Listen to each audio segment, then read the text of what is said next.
It is time to drill, baby, drill. Baby drill.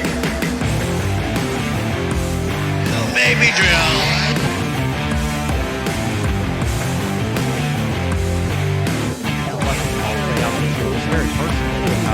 Him as he finishes up his second term. And let's get going. It's time to Drill, baby, drill. welcome to Drill, Baby, Drill. This is the show that digs deep, cuts through the noise, and gets to the heart of the issues that matter most to our great state. I'm your host, Jake Merrick, and tonight we're bringing you a no-holds-barred discussion with a panel of top-notch experts who aren't afraid to tackle the toughest questions facing Oklahoma. We're drilling down to uncover the truth, find real solutions, and fight for the values that make our state strong. So buckle up. Let's get going. It's time to Drill, baby, drill. All right, we're going to make our way around. This is part 2 of our previous discussion. So if you're just tuning in, you need to go listen to the first discussion, although this one will stand on its own as well. We talked a bit about just the individual personal testimonies. So that's the main reason you need to go look at part 1, is to hear the personal testimonies of the parents and step-parents who are represented today, and really how they encountered the system that we're talking about reforming, the system of DHS, of child welfare in the state of Oklahoma. So very heart-tugging, serious, and we said we don't want to say stories, because sometimes when we say tell your story, we're not making things up. This is a testimony of fact, things that actually happened to real people. And so thank you guys for sharing your testimonies. Go back and listen to part 1 to get the full testimony, or at least part of it. We didn't even cover all of it, but the meat of it. And we talked about the caseworkers concerning DHS, and we dug into the multidisciplinary teams and the dysfunction there that we're seeing. I want to dig into the judicial aspect of this and where judges are concerned, because this is where the directives often come. And the orders that impact families are coming from the bench or benches across Oklahoma. And so I want to dig into that aspect, and then wherever the conversation leads. You guys have been digging into this for years, drilling down for years.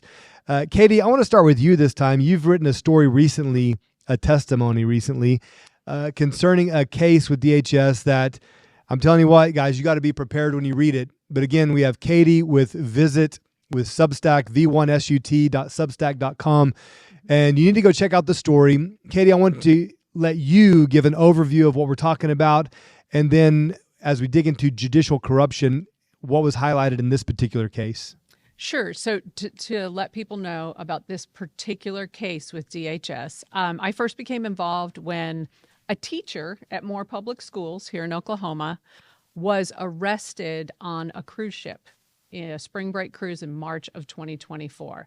He and his same-sex husband were on the cruise with their adopted son, who was 3 at the time.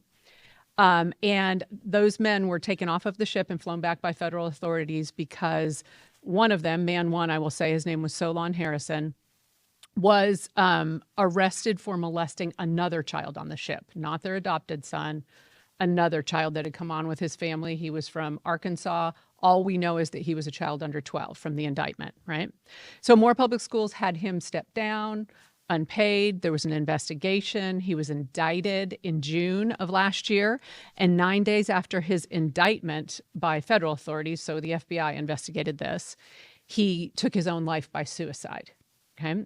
At the time, all I knew about him was that they did have this child. I did not know if this child was involved with DHS, and I reached out to DHS and asked if they'd ever been involved with this child, Lincoln, if he was in DHS custody, if they were foster parents who then adopted. And of course, this brings a big part of this. I got back something from Deborah Shropshire and their communications director at the time that said, we cannot sort of confirm or deny that this child was ever involved with us. And one of my questions was, have you checked on him? And I assumed, since I'd given them all the information, that they would have checked on this child. If you have a child that you placed and adopted into a home, and you find out that one of the adopted parents is credibly indicted for child molestation, wouldn't you go check on their safety? You would think. So I assumed that would happen. Then some more information came to me from a Kansas newspaper that there was a clipping from back in 2010. So we're talking arrested in 2024. Back in 2010, this same man had been arrested, and there was a blurb in the newspaper providing alcohol to a minor, 2 counts of criminal sodomy on a minor, indecent liberties with a minor. So this man, before he came to Oklahoma, became a teacher and became a foster and adoptive parent through DHS, had already been arrested of these crimes. Kansas, now you're going to start to see the multi-governmental agency, now interstate cover-up of things that happen within the system. Kansas refused to hand over the arrest records. We don't know if they failed to prosecute him or if he was prosecuted and then those records were expunged. We don't know if they're just hiding them. So all the way up to the Attorney General of Kansas, they won't tell us, give us the records on that. So now we know this man's been arrested twice, committed suicide. It is believed but not confirmed that his victim in 2010 was then the minor. The minor that he victimized then is who he married later on. Wow. But boy was still a teenager once he became of age. Did they adopt after they moved to Oklahoma or before? Yes, they did. They spent some time in Texas, and then they came to Oklahoma and were able to get, despite this previous arrest, access to children in every way. So no one noticed the red flags that this man suddenly was a paraprofessional in school. He got emergency certified to teach, then was alternately certified, and then they became foster and adoptive parents like that in Oklahoma. No one noticed or sort of understands anymore what seeking access to children for nefarious reasons looks like. There's sort of a progressive acceptance and even favoritism of same-sex adoptees in Oklahoma that you're sort of not allowed to ask. So we do know that they also had a 5 and a 7-year-old boy were placed in their home at some time in Oklahoma, and that they were not happy with the behaviors of those children, and said they wanted a child that had never been in another home. Okay. So we do know that much, that there's actually 3 children that were put at risk. So having training in pedophilia and grooming, I can tell you the top 3 career choices for pedophiles are schools, churches, juvenile centers. Interesting. Wow. Because they have the most access to children. I'm here at Modus Health in Yukon, Oklahoma, here with Dr. Jeremy Moss. Dr. Moss, tell the people what all you guys do here at Modus Health. Yeah, so we are a full-service natural health care clinic, chiropractic, acupuncture, functional medicine, nutrition, massage, really anything from a natural, holistic, vitalistic perspective. That's what we do, and so we exist to serve for. Yukon, Oklahoma, Dr. Jeremy Moss and his team, I know they can help you out. How do they get in touch with you? Easiest way is just give us a call. So 405-494-0165. You'll call our front desk. We'll get you squared away as soon as we can. Typically, we can work patients in sometimes even same day, but for sure within the same week, we'll get you in and get you feeling better soon. Roberta, you're co-founder of Broken Trust. Yes. And this is something that you guys are really focusing on, especially here in the state of Oklahoma, sex offenders in our schools. Tell me your thoughts on this as you're hearing what Katie and Mandy are saying. Well, one thing that stands out to me, and one thing that people need to know, is that a pedophile will always groom the adults first. Mm-hmm. The community, the trusted adults, the parents, because they have to get the adults' trust before they can get access to the children. And they have to cast doubt, because when children talk, and children will talk, then you won't be able to believe it. They're such a nice guy. They're such a likable person or woman. I mean, we're seeing a lot of women now. Yeah. And so this is such a likable person. This child must be lying. There's a lot of victim shaming. There's a lot of things like that. And so, we had a case in Wetumpka, mm-hmm. and the entire community rallied around this pedophile. Was this a teacher? It was, yeah. He was actually married to the superintendent, 30-year plus pedophile. And, all the victims were boys.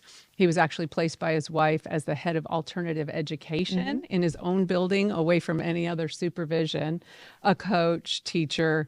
ran alternative ed. So now you have the most vulnerable boys in town being pushed under his control. Wow. Went on for 30 years, and it took some really, a man named Casey Yoakum, who was one of his victims back starting at the age of about 12 or 13, that came forward as an adult, and boys started coming forward. Now we have a criminal case that's underway, and there's also a civil suit against the school, his superintendent wife, and himself for failing to protect. Right. And was there ever any evidence of corroboration between him and his wife? Was she helping facilitate this? Well, it's really interesting because when we talk about law enforcement and judges, in small towns, there's a few people who have control of everything. They're sort of the elite of a small town.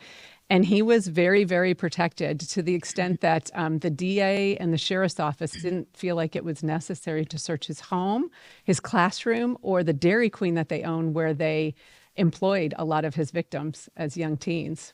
Wow. So it's they have a lot of protection because they've groomed the whole town. They're the ones that took boys in when they had no place to go. People couldn't possibly believe. So you're right. School systems are particularly vulnerable to not being able to recognize that every adult in the building has been groomed. Well, and pedophiles, they have a specific target. So they will look for somebody who needs their help. So they'll look for a single mom, maybe a grandparent, somebody that has access to children but also need help. So single moms are targeted because a lot of them are insecure. A pedophile will tell you they'll look for somebody who's insecure, possibly overweight, possibly insecure about their physical features, maybe their economical status, whatever. And they want to move in and say, I want to help you. In Casey's case, I know I went with Broken Trust several times and spoke because of my pedophilia and grooming. And pedophiles will tell you they target somebody that has low self-esteem, they can access quickly and gain their trust, and somebody who needs their help. So they'll go, help. I need help. I'll help you take your kid to practice. I can help you do this. I can help you do that. Let me mow your yard. Let me take your kid to church. Things like that. And then once they get in, then they start really ramping up what's going on. They get the kid to trust them. And then before you know it, they want to break that bond. So they tell the kid, they go tell the parent and they say, hey, I just want you to know, little Johnny wanted an Xbox and I don't have the money for that. And now he's mad. And so I just want to let you know he's mad at me. I don't know what he'll tell you, but that's what happened. And then little Johnny goes, mom goes, hey, what happened today? And, oh, well, he tried to touch me. No, you're mad because he didn't get you an Xbox. So they put the doubt in the parent's mind so that they're easily turning that brain to say, hey, this could be a lie. This could be whatever. And so they want to put that doubt there. And then once they move from the doubt, then they start doing the touching in public. And so it's a desensitization. And so you'll see them in pictures or they're standing next to the kid and before you know it, the hand is dropped and they've touched them on the butt. And they're like, well, it's a desensitization because we're in front of all these people and it's okay. So don't freak out because we're in front of people. So it's okay to touch you. And then the next thing you know, it's a different kind of touch in a different kind of way. And that's how they infiltrate. And that's exactly the steps that they go through in order to break the child down. And before you know it, just like in Sean's case, when she said, he's tickling me between my legs and I don't like it. And I've asked him to stop, but he won't. He says it's okay because my mom's there. Right. And Daryl, of course, you gave testimony of DHS saying they weren't too concerned about tickling the genitals. Is that what? Yeah. Well, first they said he didn't make any complaints at all, which came back to be false. First thing, he didn't make any complaints at all, which came to be false. Then the second thing was she tried to tell me off the record that DHS doesn't have a problem with moms tickling little boys in their genitals. If she's tickling his genitals, but she's not being aroused, then it's not a sexual thing. And so I asked, so what if a man tickles a little girl in her genitals, but he doesn't get aroused? Is that, and I really got in a lot of trouble for that. I got an audio that I was yelled at by 3 DHS workers. It was pretty amazing. You talk about crossing jurisdictional lines, different agency lines, even state lines. Multiple quick things, all in my case, literally all in my case, with a judge in Perry who his daughter-in-law hired a young teacher who ended up perpetrating on lots of kids in Perry. The case came to him. The lead witness was his daughter. He refused to recuse from the case so that he can control the narrative about his daughter. That judge is my judge, and I can't get him recused from my case. A child protective officer noted in our case, I was sodomized by my family members when I was young, so I don't think sodomy within the family unit is a problem. We do know in this case, this child has been. Hold on. You're saying that's what the judge said? No, the child protective officer Oh, wow. stated in my case. Okay. I was sodomized within my family unit. So like a CPS worker from DHS. This is actually somebody who's given law enforcement cleat, who works with CPS. Wow. So wanted the judge to know she doesn't have a problem with sodomy within the family unit. We do know this child, by administrative code, was routinely sodomized. And the judge wanted to take that credible testimony from that Child Protective Services officer and removed that as a complaint in the case. Same case, same abuser had been complaining multiple times in Kansas. When we got the OCCY report, it was the first time we found out that Kansas and Oklahoma knew of the similar cases across the borders, but wouldn't allow the law enforcement or the courts to know about them. Similar to what we heard with Katie, right? Oh, that's Right. exactly what happened in this case. So it couldn't be used against the perpetrator in either state. So when the abuse it comes from, DHS is really quick to reach into a family and talk about what abuse is and take action. But when the abuse comes from within the system, you see this covering up by courts, DHS, even interstates. So this little boy, Lincoln, his name is, who was adopted by the two men, and now one of the adoptive fathers has been arrested twice, indicted once on child molestation charges, and has committed suicide. No one has checked on him. Now, the biological parents reach out to me because they've read 2 articles that I've written on the subject and say, this is our little boy. This is our little boy. We're panicked. We want to find out where he is. They followed the law, and I followed the law, because now I realize DHS has not checked on this child, and that this child, the parents confirmed that this child was in DHS custody and adopted through DHS. And we made referrals to the abuse and neglect hotlines in both states, in Oklahoma and in Kansas. So now a thinking person would say, if a child has spent 4 years with a man who ended up being indicted for molesting a child he knew only a couple of days on a ship, that is a credible threat of harm. They screened out every single referral that we made, meaning they determined that it was not a threat of harm and that this child was not in harm's way, now that he's been taken to Kansas with the remaining father. Wow. How do you do that, right? And what I got asked by both hotlines is, well, the abuse didn't have to do with this kid, right? So it doesn't matter that he was placed with a child molester. If it didn't happen to him, even though he's tiny, we don't know it didn't happen to him.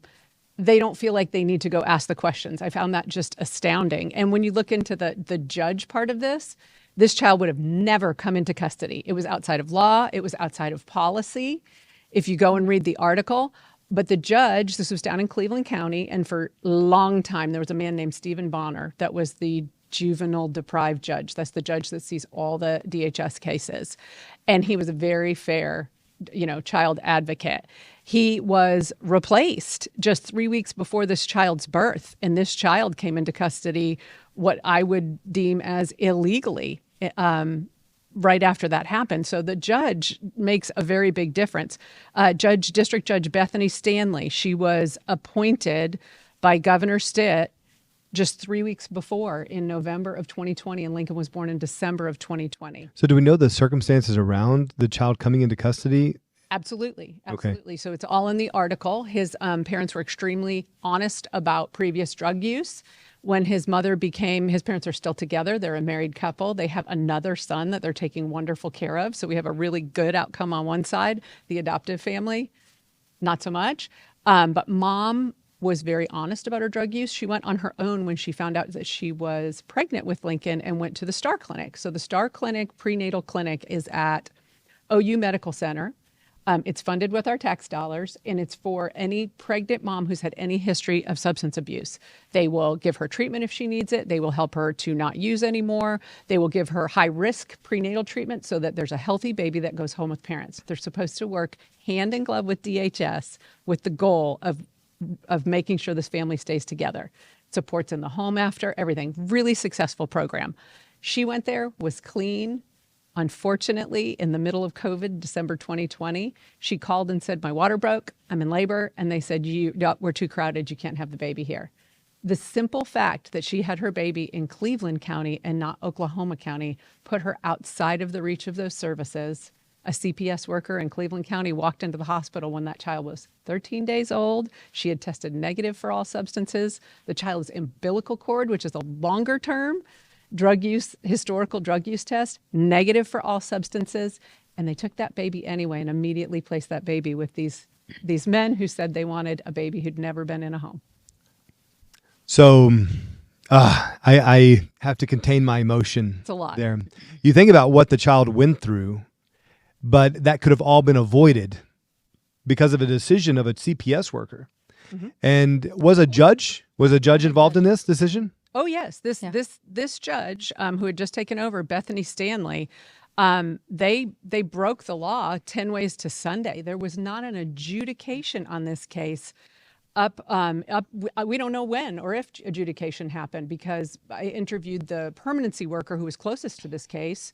She was screaming from the rooftops throughout the entire case that she didn't think this child was safe in that home. There were credible risks of harm in that home. The adoptive home. Mm-hmm. No one would allow her to remove him. The biological parents were doing great, were appropriate with him, were at every visit. She was trying to get this child home. And she was overridden, and they never adjudicated the case. Adjudication is where the state just can't take your child under law. Supposedly, yes, under law. Legally. They legally can't take your child.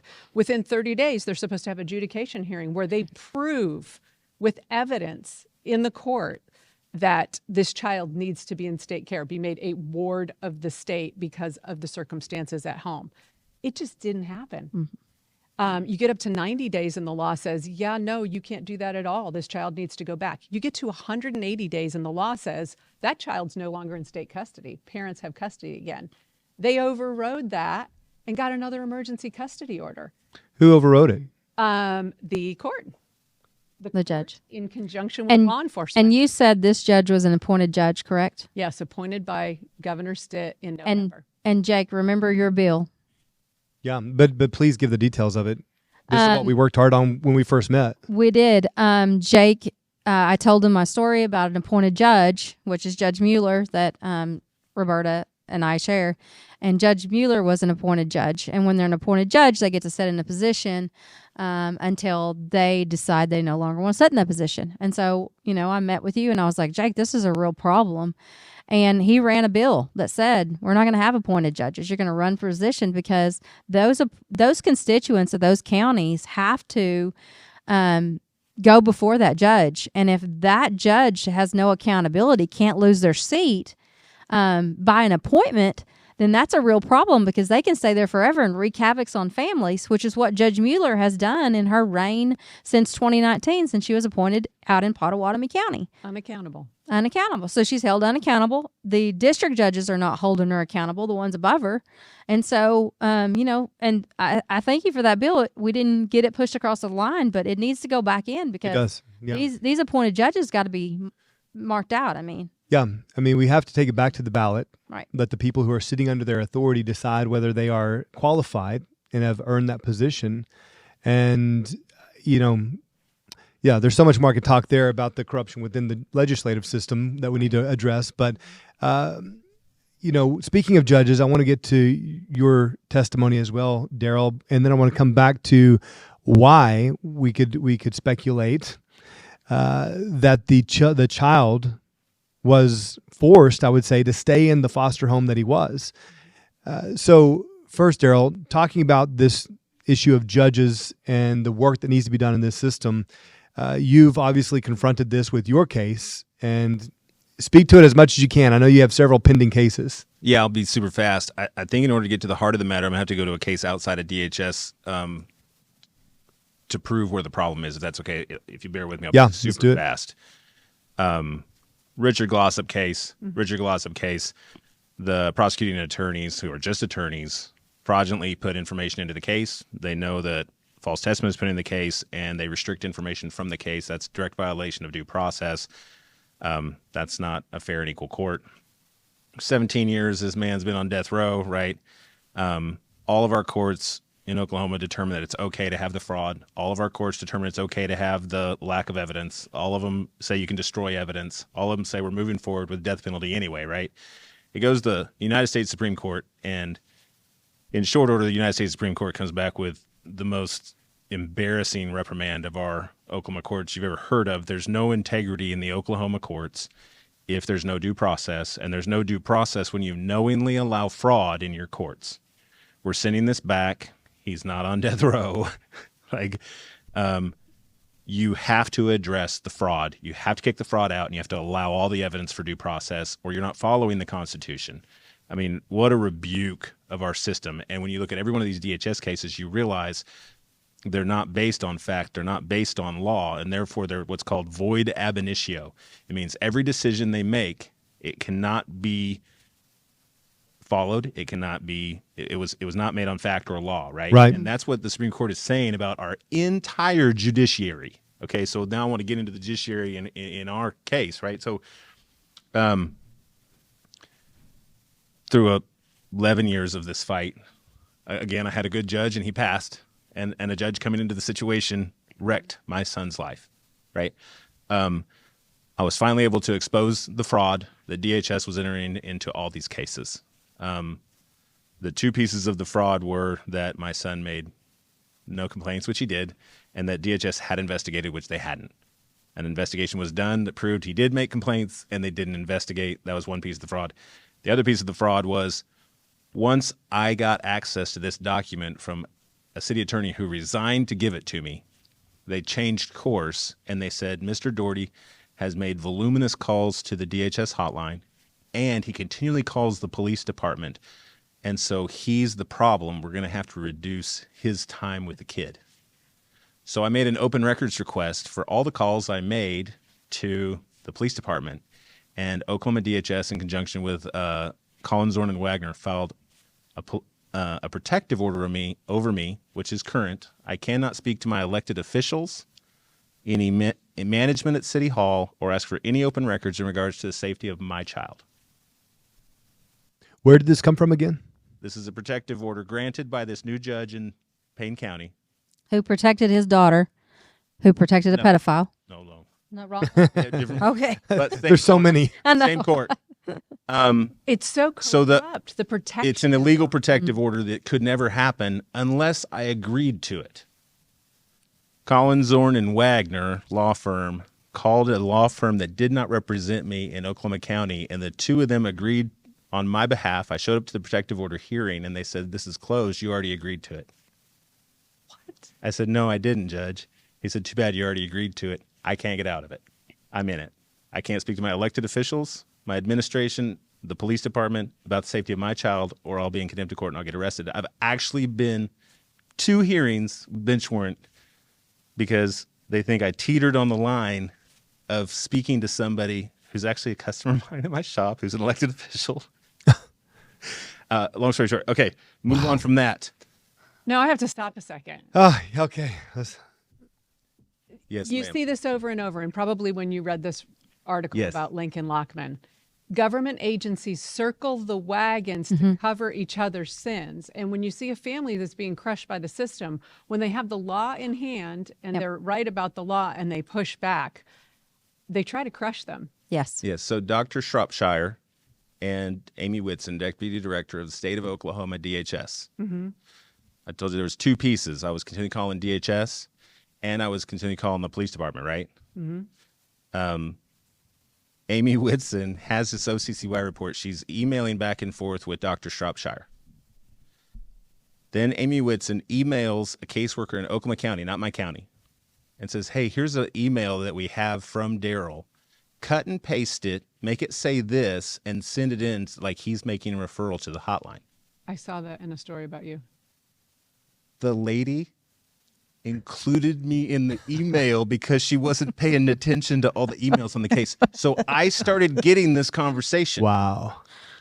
So I had two sets of information. One, I know they're falsely making these calls on me. Right. And then two, I'm waiting for these open records from the police department, right? They won't give me. So the city manager of Stillwater, after the attorney gave me the DHS records, the city manager sent me an email, and she said, there's a zip drive on my desk. You can have it. I'm resigning. I went and got the zip drive, and it showed not only had I never called the police department one time, the perpetrator was continually calling to try and get me arrested. And they were actually telling her, we know he's not even where you're telling us. You're harassing him. We have to. And they wouldn't let me have the documents. And I'm still on protective order, so I theoretically can't have them. So I have them illegally from the city attorney who resigned and the city manager who resigned. Okay. But you won. You won won in proving this fraud, correct? But now they moved it to the Supreme Court. Okay. And on 2/3/25, John Langford, senior litigation attorney for Oklahoma DHS, filed back into the Supreme Court. This guy continues as a problem. He's one always calling. And we've fully investigated. The child never made any complaints. We've fully investigated it. So 7 days later, I filed, that is fraud on the court. I notified all justices. They had a responsibility to notify law enforcement and the Bar Association of his fraud. Okay? Because the statute says that. So we're waiting to hear back on that decision. And on 2/25, the Richard Glossop case comes down, and it says you cannot move forward if there's fraud. You have to address the fraud. You have to kick it out of your case. You have to allow due process.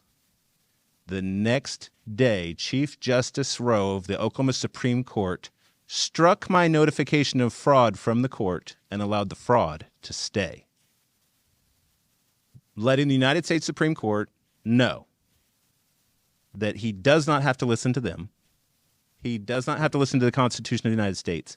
He does not have to act as a servant under oath to the people. He gets to keep the fraud he wants to keep, just like he did in the Richard Glossop case. And so do all these other cases. Again, that defiance is sedition. That should be arrested. He should be arrested for that. So my notification of fraud on the case is stricken, which means I cannot win my case, just like Richard Glossop could not win his. Interesting. So I served them directly with a notification, as I'm required to do as a litigant. If I know fraud on the court, I'm required to notify you. I served them directly. And if you don't mind, I'll read. Yeah, please go ahead. Chief Justice Rowe's response to me. We received your letter and the enclosed notification with attachments. Clear evidence of fraud. Your letter and enclosures indicate you wish to notify the court of alleged fraud by Oklahoma attorneys to deceive the court. The Office of the General Counsel of the Oklahoma Bar Association has exclusive jurisdiction to investigate attorney misconduct complaints, and unless these authorities bring the complaint to this court and the Chief Justice have no jurisdiction to act. Please be advised that the individual justices of the Oklahoma Supreme Court cannot directly communicate with people concerning legal matters and cannot provide legal advice or assistance. This office is therefore unable to review this matter or to advise you or assist you. Any more materials submitted to this office will be returned unopened. So two things I would like to say to that.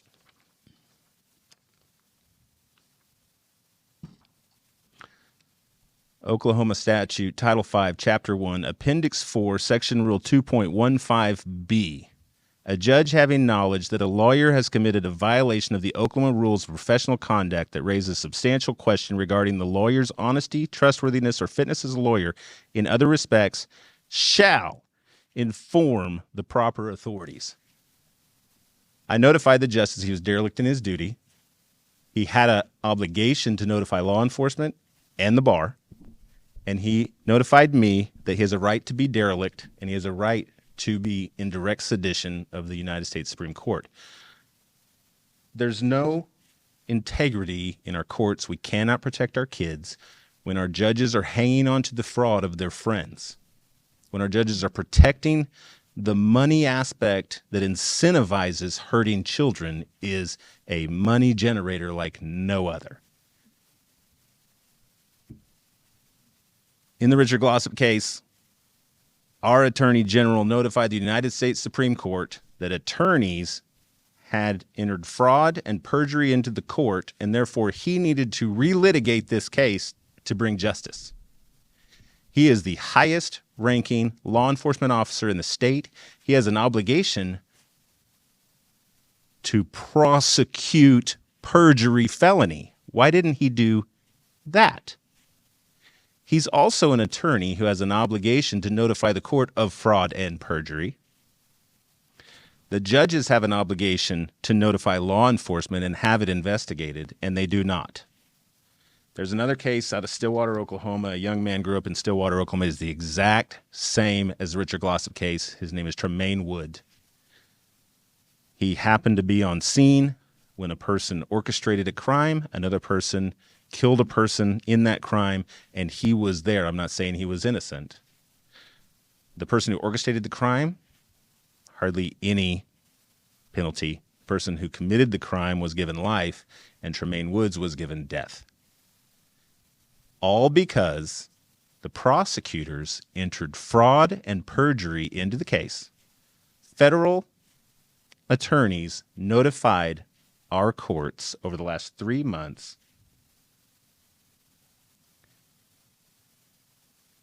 notification of Brady violations and suppressed evidence by these prosecutors, and you're still going to put this person to death next month. And the judges said, yes, we are. What the United States Supreme Court told us we have to do, we do not have to do. So when you go back to DHS and you think about this with the judges in the law are the check and balance that make sure that they don't overreach, and they're not doing it in any aspect of these cases. From district all the way up to the Supreme Court. Right, and the district attorneys are supposed Oklahoma to Supreme Court. Yeah, right. Oklahoma The Supreme United Court. States Supreme Court has told them to fix it, and they won't. Right. I mean, you look at in Title 10A, just in this case with Lincoln Lockman, they're supposed to, Oklahoma DHS is supposed to make every effort to place a child that they remove from a family in a kinship placement, so with relatives. In this case, I got a call the other night from the biological uncle that he and his wife had tried to get Lincoln. They were a dream placement. They have thriving children of their own. They had the finances. Everything was in place. And they were stopped because DHS told them, oh, no, we're going to reunify with the parents. So you don't really need to get involved. Then when the time came and DHS kind of crushed them and threatened them and said, if you don't relinquish your rights to this child, you won't ever be able to keep a child in Oklahoma again, which I think is abhorrent. I hear that a lot, that threat is made to make people relinquish rather than have their rights terminated. When that happened, they never contacted this relative again. They had made it very clear that they were willing to adopt. Because the child had become a commodity. Yes, there's a cottage industry here, and it's really scary. There's ideology that's being protected. Also, when the family, they hid from the family for more than 6 months that the child was placed with 2 men. And then the family made a religious objection. That's all over Title 10A. They have to respect the family's religious and cultural beliefs and work with them as far as that placement. They refused to remove him from that home. The courts were the ones that were supposed to, they were supposed to be in front of that court regularly, every 90 days on a permanency case, to tell the court how the child's doing, how all these things are happening. And the court is supposed to say, keep DHS in line.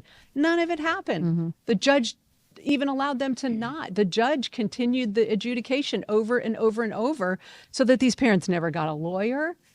They never even made it to the place where the state proved why this child was in custody. So you kind of have just absolutely rogue courts covering up for big government agencies. Is there a financial incentive there for the courts?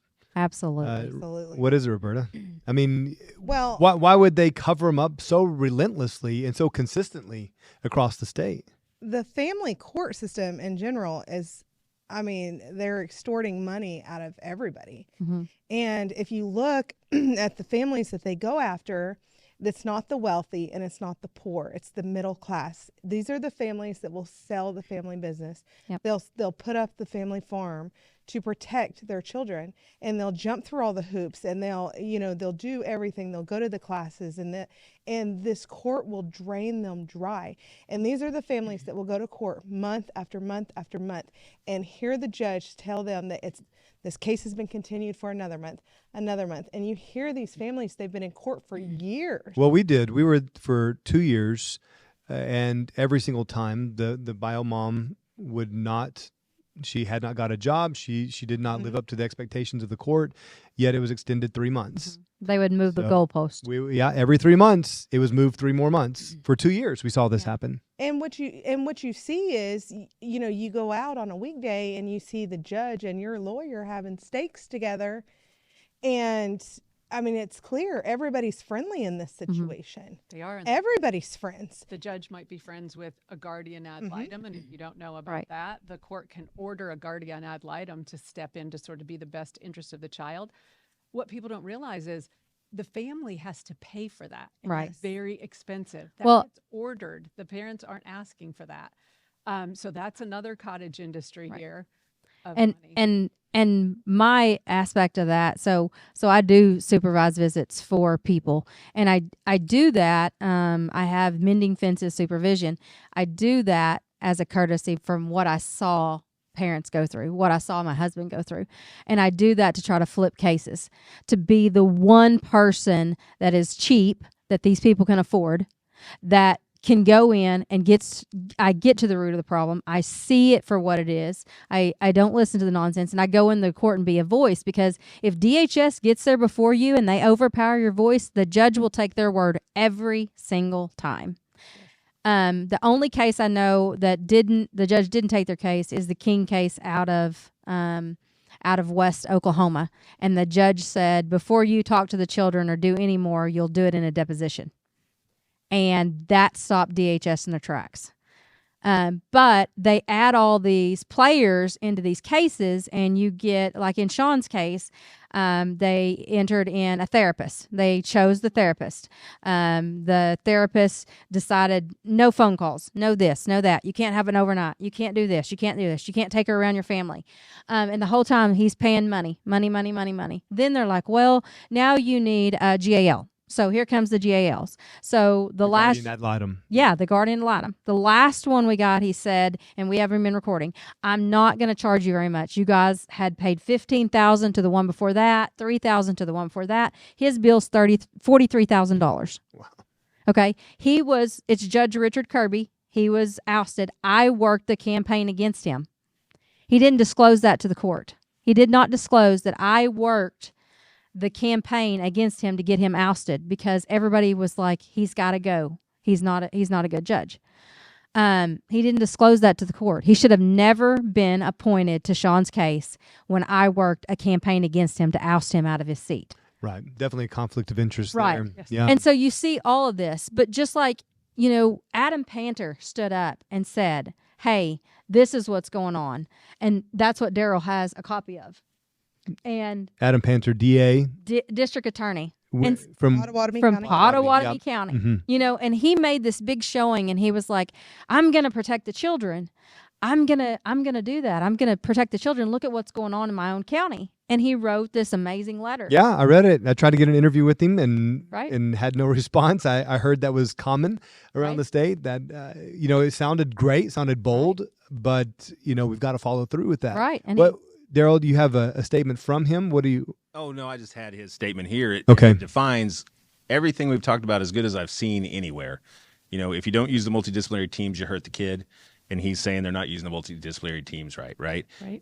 If you don't prosecute when the crimes happen against children, if you don't notify police and have prosecution, you're not going to get a correct case.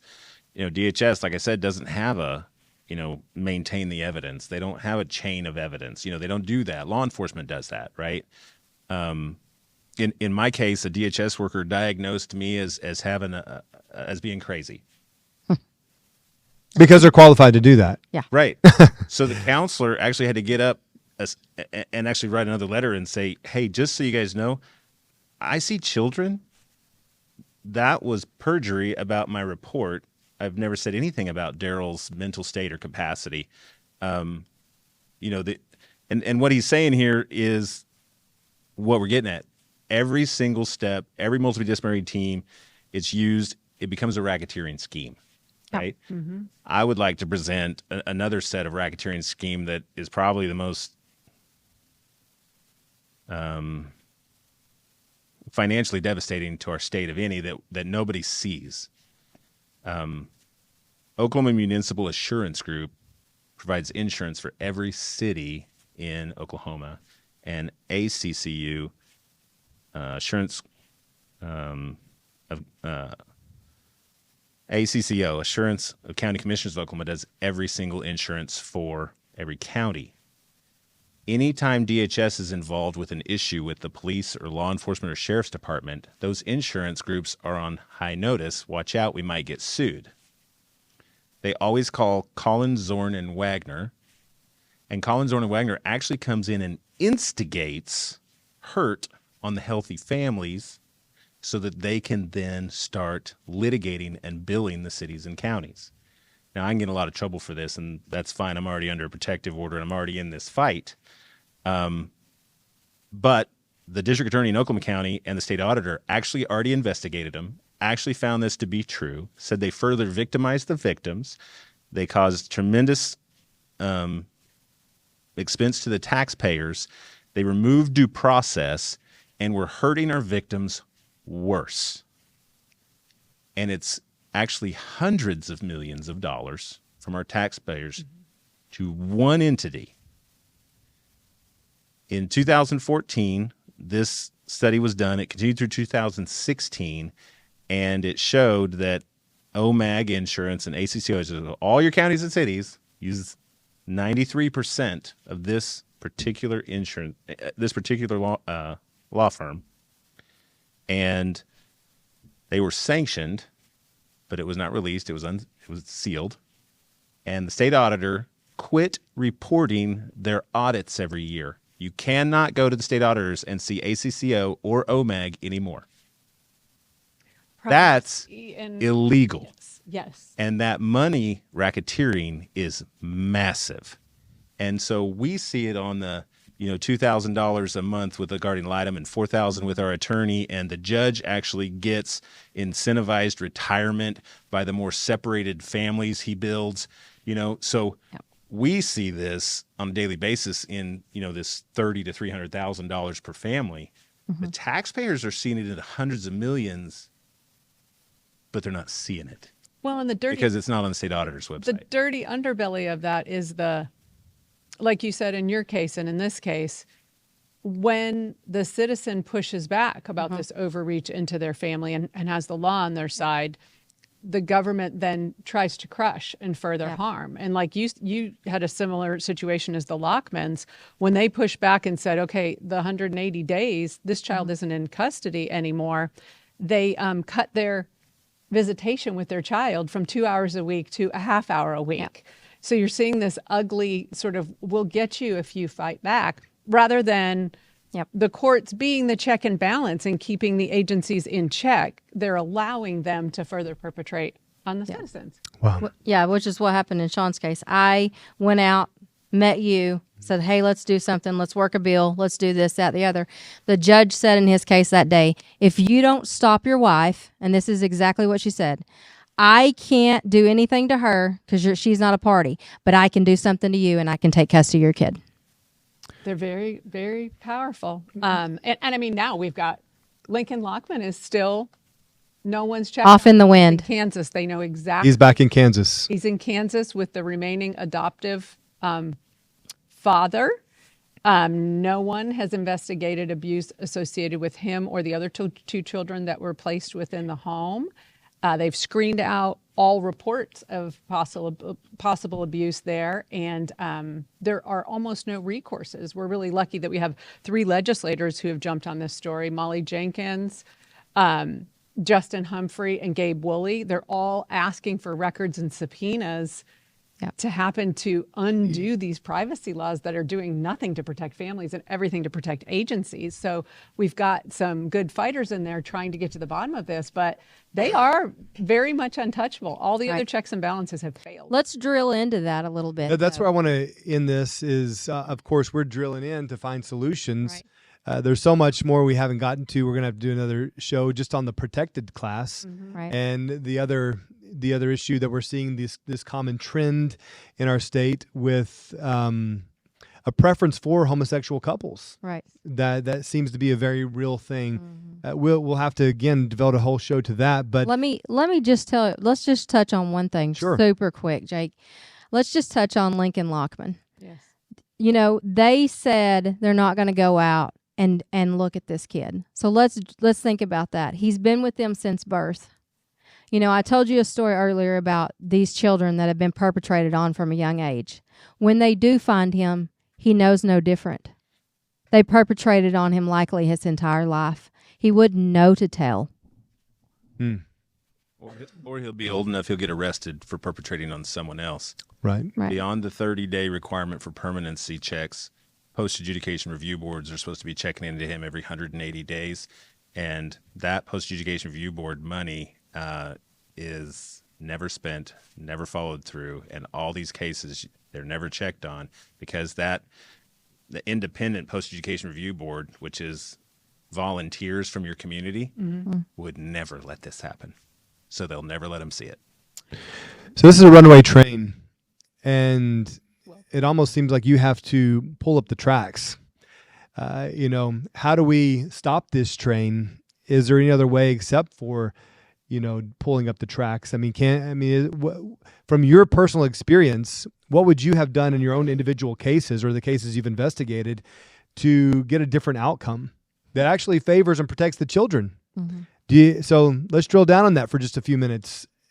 I would have, and I tell people this all the time, if I could go back now, knowing what I know now, knowing how there's lies, deceit, fraud, I would tell Maddie, please, baby, be quiet and be strong because the alternative is worse. You won't get to see your daddy and the pain will be so much worse. Please be quiet. Please hang in there as long as you possibly can because the minute we open our mouth, you're taken and it's over. And I tell people that, and I shouldn't have to tell them because as a mandated reporter, we should not tell people to tell their kids to be quiet and endure the abuse. But if I could go back, I would. And I told a dad recently, he said, my ex is talking all kinds of stuff to my kid. And I said, she's just talking. I understand it hurts your kid's feelings, and I understand it's mental abuse. You have no idea the alternative. The alternative is you lose him. And you don't get to see him, and they block you from their life, and they sever you, and they alienate you. The alternative is you tell him, I'm sorry your mom does that, but listen, we're going to get through that. We're going to get through that because the alternative is worse. There's not a healthy or appropriate alternative to protect your kid through the courts or Oklahoma DHS. There's just not. I will tell you that sometimes DHS gets it right, but it's not because they do right. It's just because if you mess up all the time, every once in a while you mess up and get it right. You are messing up if you don't use the multidisciplinary teams. You're violating the law. You are depriving that child of what they deserve. And so there is not a measure you can take through courts that I can look a victimized family in the eye and say this will help you. So we've seen across the state, we've done everything. We've investigated everything. We've had a city attorney give up his job. City manager give up her job. We've had the OCCY actually turn over their jurisdiction to the OSBI for an investigation, and OSBI said no. We've had the Law Enforcement Corrections Committee order the OSBI to do an investigation, and they said no. We've had both local law enforcement and county law enforcement ask the OSBI to investigate DHS, and they said no. We wrote a writ of mandamus to the Supreme Court that says when there's no other alternative, Supreme Court order an investigation, and the Supreme Court said no. So you've seen these grand juries pop up around the state, and they haven't been successful yet. They haven't been successful because they don't have a chance in a corrupt court system, but they're going to be. And the reason they're going to be is because the public is going to rise up. It's coming. And you better watch out, because I'm about to be a part of one, and one of them's going to happen. Because we saw one in Oklahoma County, and this is unbelievable. You can't miss this, and I can't believe this isn't on every TV station in the state. There was a petition for a grand jury in Oklahoma County that would have protected children across the entire state. And in order to block it, Judge Ogden still hasn't assigned a judge since October.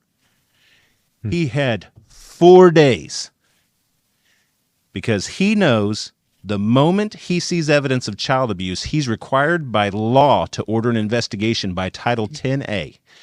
We hand-delivered the documents to his office so that he could not deny the investigation, and he screamed at the top of his lungs so that the advocates couldn't tell him what the evidence was and forced him out of the room.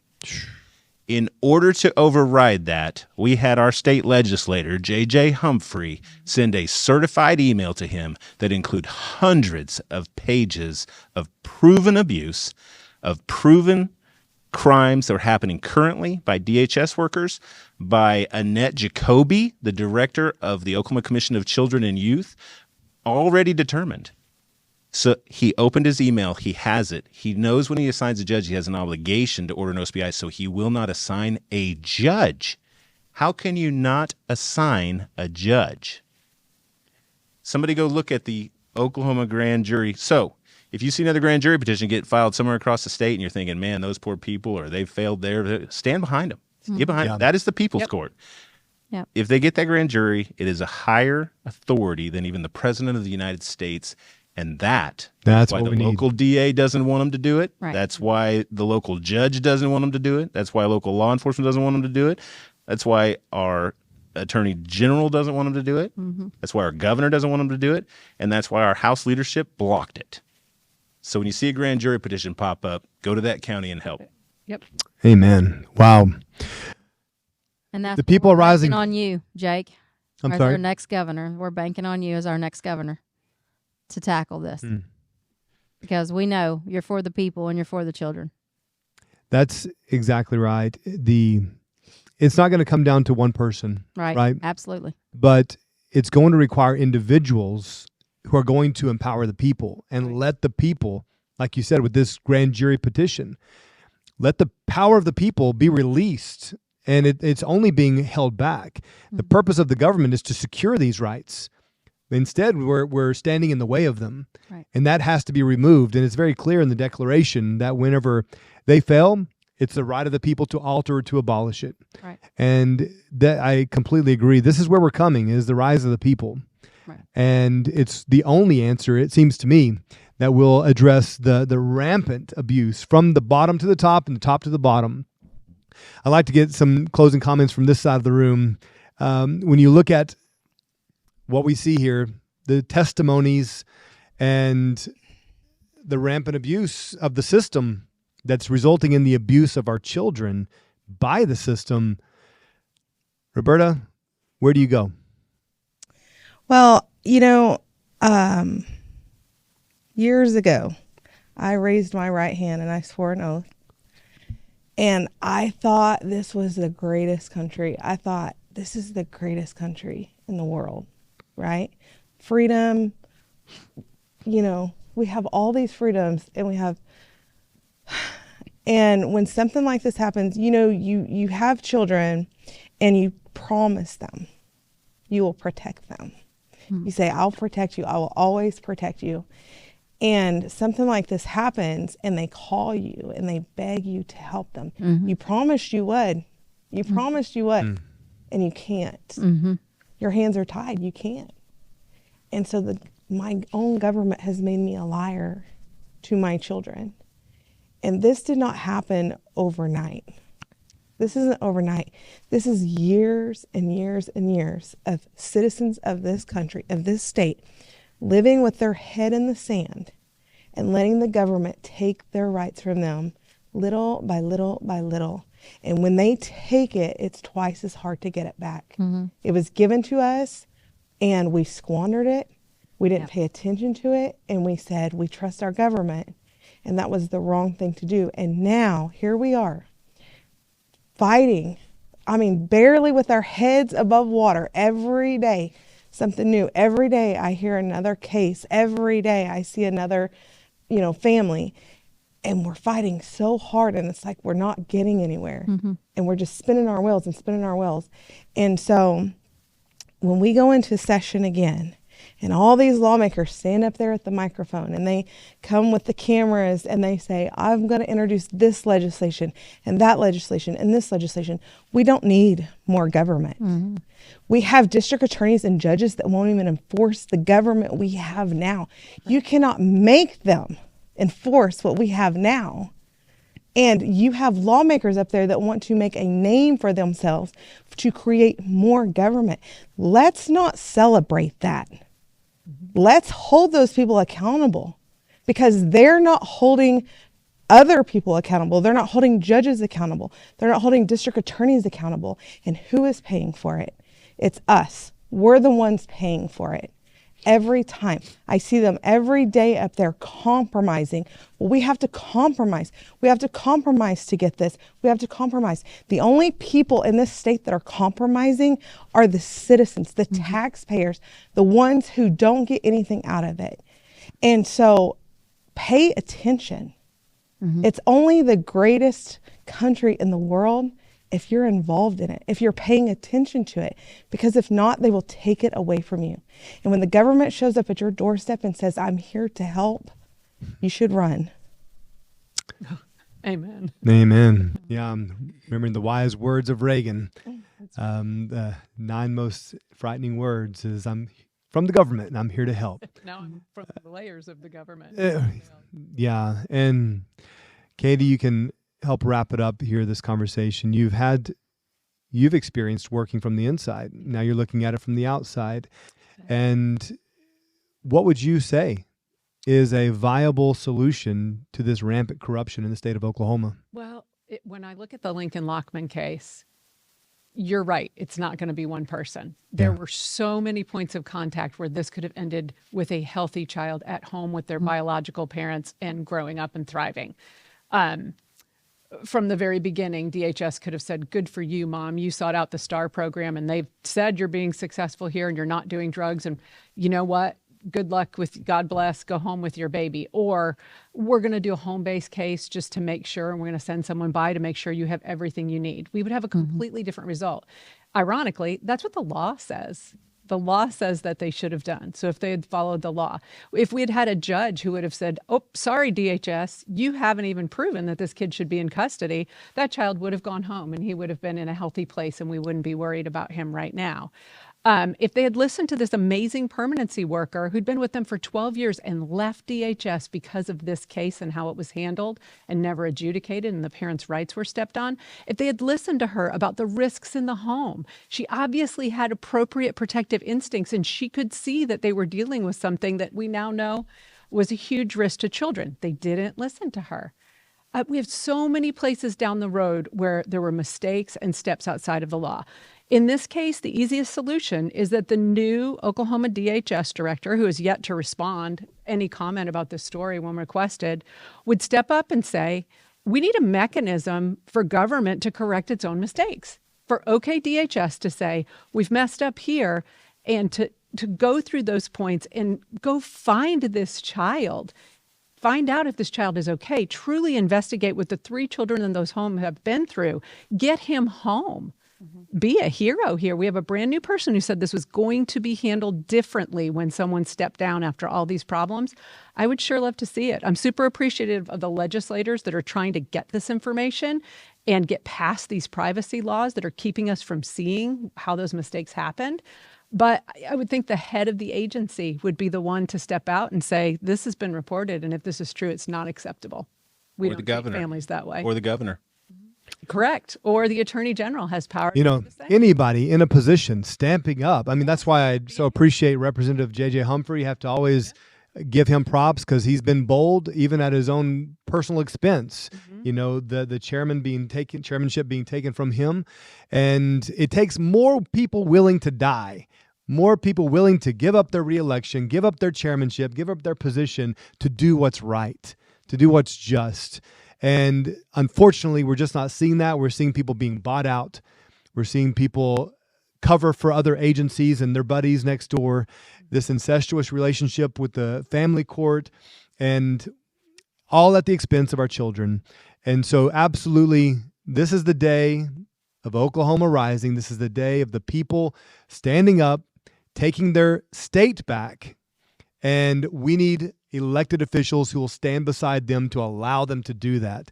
I'm fully confident in the authority and the ability of the people to manage their own affairs. But we need elected officials who believe that and are willing to empower them and allow them to do what is necessary to protect their own families. You guys are amazing. The work you've been doing, the diligence, and it's a call to you. It's a call to you, the listener. How will you get involved? What do you know? What solutions would you propose to fix this? We can't just talk about the problems. As they say, you can't curse the darkness. You have to bring the light and even be the light.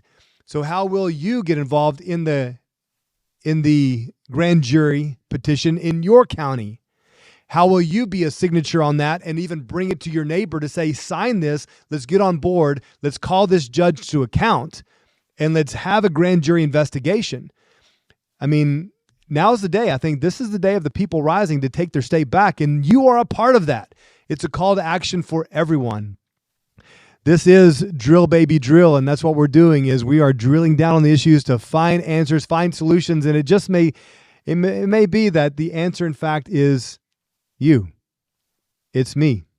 And I think that is the only answer I can walk away with today after all of this discussion. It's going to fall on us to take responsibility, to do our duty, and even to elect the right people that have your best interest in mind.